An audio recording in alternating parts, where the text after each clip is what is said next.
In today's video, let's talk about turning our map into an even more valuable resource for our kids.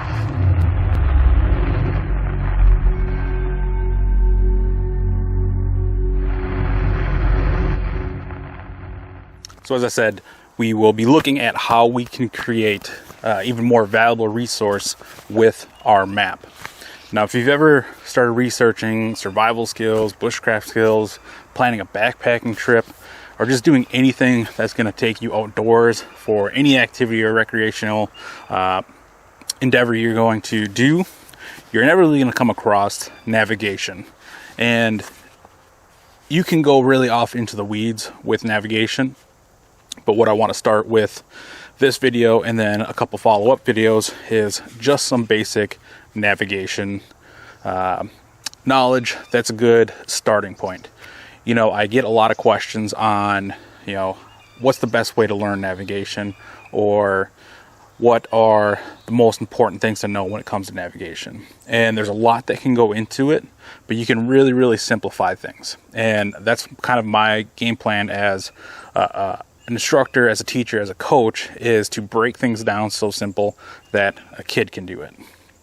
Now, that's a topic for another video, but today we will highlight how we can turn this map of whatever area we're going to be in into an even more valuable resource, that we know where available resources are, where are the easiest paths of travel.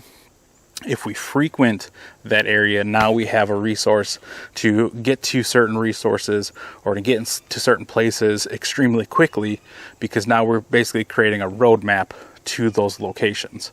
Let's get this on the ground and we'll start dissecting everything. All right, so we have the map on the ground here, just so I can talk about some certain points on here, give you some references. We'll zoom in here a little bit closer so you can see some of the details I'm talking about. But this is just an old map of an area I frequented a lot, and it's a resource that I've just had in my collection for the last couple of years. And since I was in that area so often, I wanted to know where certain resources were.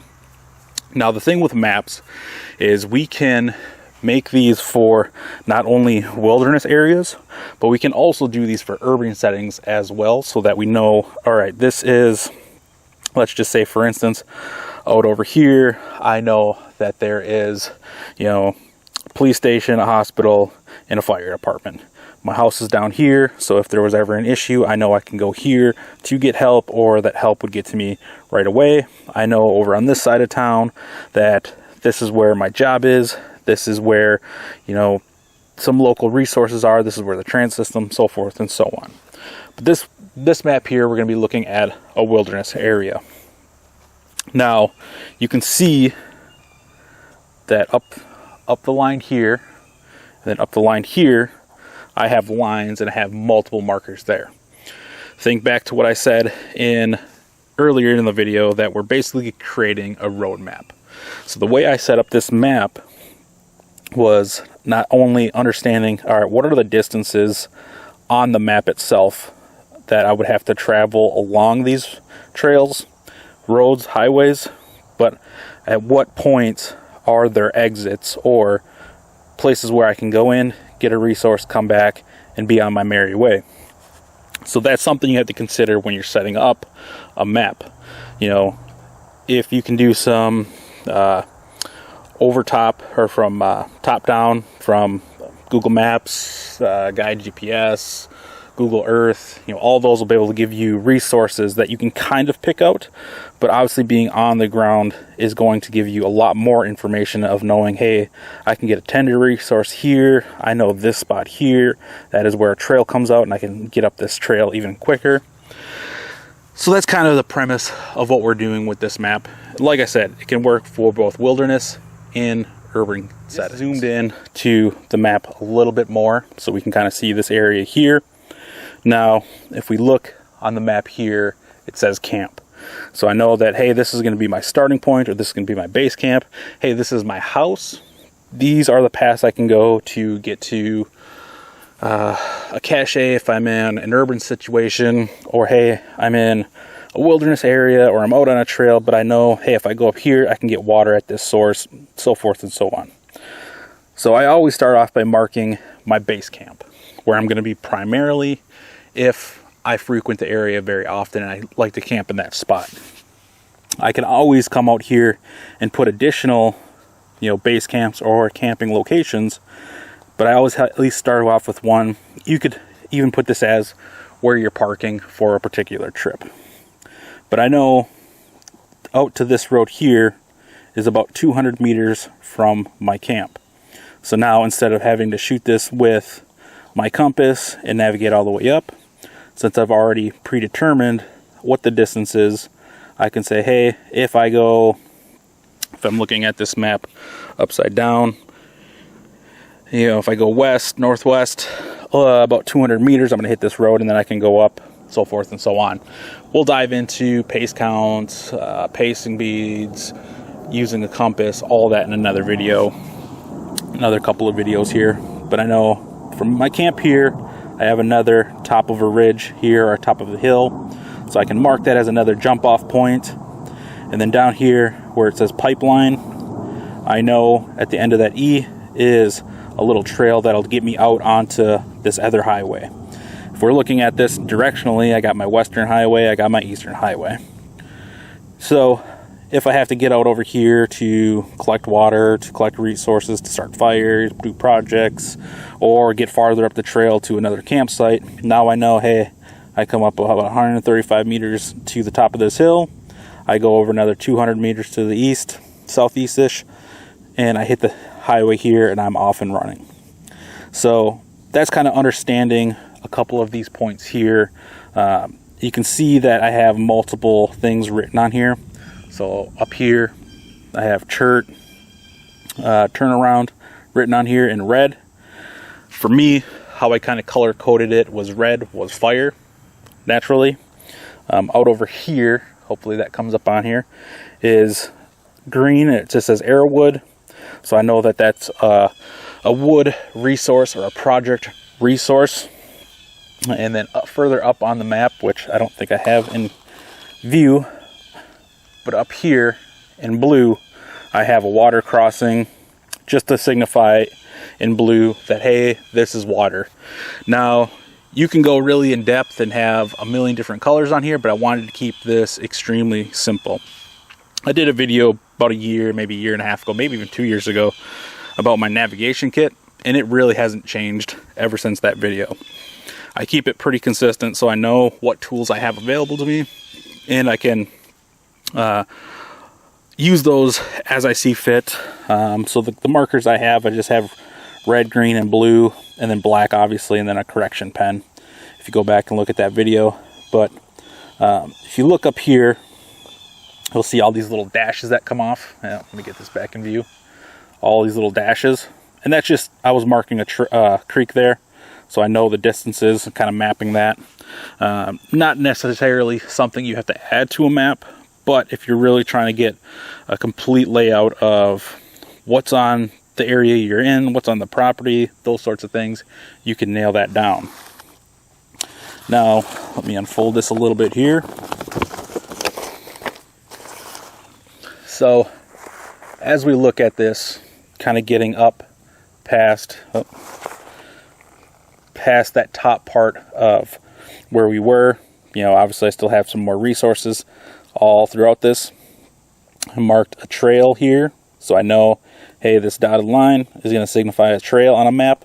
This is how far I have to go in to hit that trail, and now I have kind of a crossover between the two highways, for simpler terms.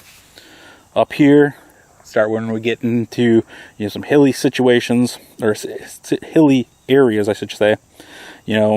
Something I wanted to highlight was just an old broken down truck, so I just signified that with a star. So just in the same way on a map legend, they use different colors, different signifiers to say, hey, this is a man-made structure, this is a depression, this is water, this is grass, this is, those sorts of things.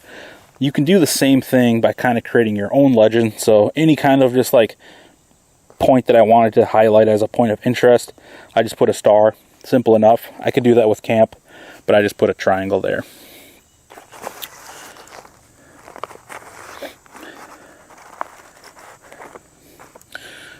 moving farther up on this map here, obviously you can see some hilltops all throughout here.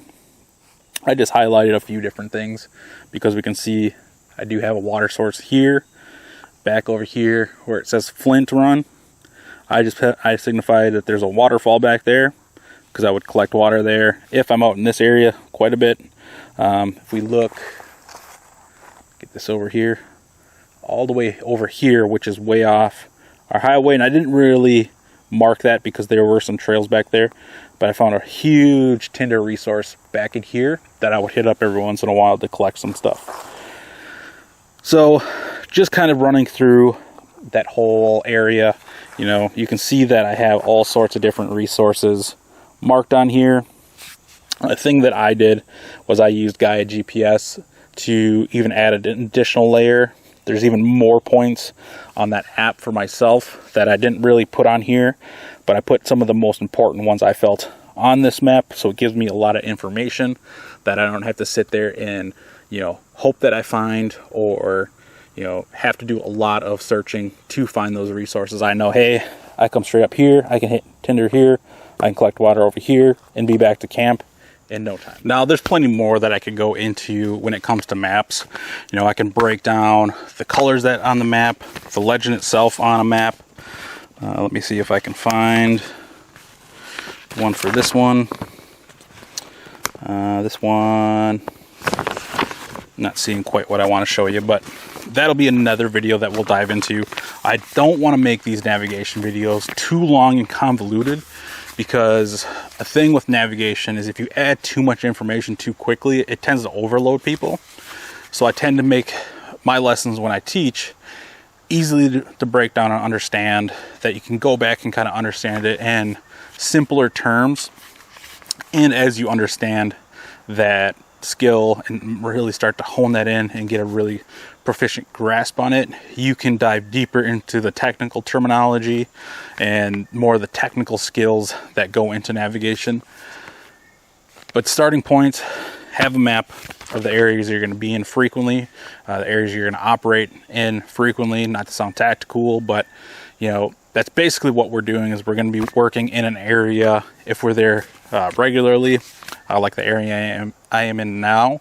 It's not quite big enough for me to justify getting a map, since I know where a lot of the resources are. This isn't a very long hike into this location, so I'm not too concerned with understanding what's around me, because I already know pretty well where I can go for a resource if I need to bail out. There's a country road back this way, probably maybe a half mile, 3/4 of a mile at the very most. So I'm not too concerned in this general area. But if you're going into some larger areas, or buy some new property, or are planning a bug out route, if you're in an urban setting trying to be more prepared, it does bode well to get a map of that location, so you can highlight some of the resources like I talked to on this map here. Now, if you're interested in me talking about this in an urban situation, definitely let me know in the comment sections down below. We can definitely get a map of a town and kind of highlight some things on the ground and through some kind of top-down aerial view of the area before we go out there. So if that does interest you, let me know in the comment section down below. Do me a favor, hit like, share, and subscribe. That gets more eyes on the community that we're building here. Helps bring those people into our community so we can grow our knowledge base and learn together and grow together. As always, this has been Paul with Adaptable Survival. Adapt your mind, your body, and your gear.